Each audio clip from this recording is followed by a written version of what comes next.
ఈరోజు BRS party జెండా మోయాడు. ఇక నిన్న తెలంగాణ పార్టీలు పుట్టుకొచ్చినాయి. తీన్మార్ మళ్ళీ పార్టీ పెట్టిండు తెలంగాణ రాజాధికార పార్టీ అని చెప్పి. మరి ఆ టీఆర్పీ పార్టీ జెండా ఆంధ్రుడు మోస్తాడా? అరే కేసీఆర్ బిడ్డ పార్టీ పెట్టింది తెలంగాణ రక్షణ సేన అని చెప్పి. మరి తెలంగాణ రక్షణ సేన పార్టీ జెండా ఏ ఆంధ్రుడు మోస్తాడా? ఆయన ఎవరు? ప్రొఫెసరు ఉండే కదా జనసమితి పార్టీ కోదండరామ్ ఎమ్మెల్సీ. సరే అది కూడా తెలంగాణ పార్టీ. మరి ఆ పార్టీ జెండా ఉన్న ఏ ఆంధ్రుడు మోస్తాడా? అరే కొంచెమన్నా సోయి సిగ్గు ఉండాలి కదా. అరే వాళ్ళకున్న అభిమానం మనకు లేకపోతే ఎట్లా?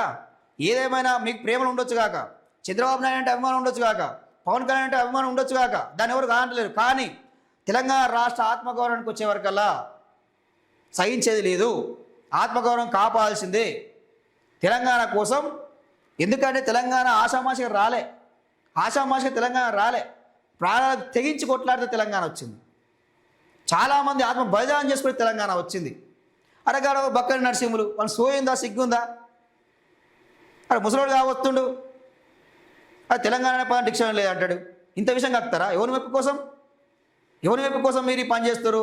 మీలాంటి వాళ్ళు మీకు తెలంగాణ ఉండబుద్ధి కాకపోతే ఆంధ్రకు పోయి ఆంధ్రలో ఉండి ఆ టీడీపీ చంద్రబాబు నాయుడు జెండా మోయిరి, ఆయన అవసరం చెప్పులు మోయిరి, ఆ పవన్ కళ్యాణ్ జెండా మోయిరి, అక్కడ చెప్పులు మోసుకోరు, అక్కడ చేయగొట్టుకోరు.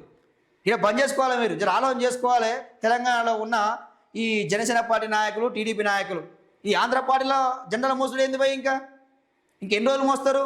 ఇంకా వాళ్ళ సంఖ్య ఎన్ని ఏళ్ళు నాకుతారు? సిగ్గుండాలి కదా కొంచెమైనా. జర్రన్న ఆలోచన చేసుకోరు, ఇప్పటికైనా.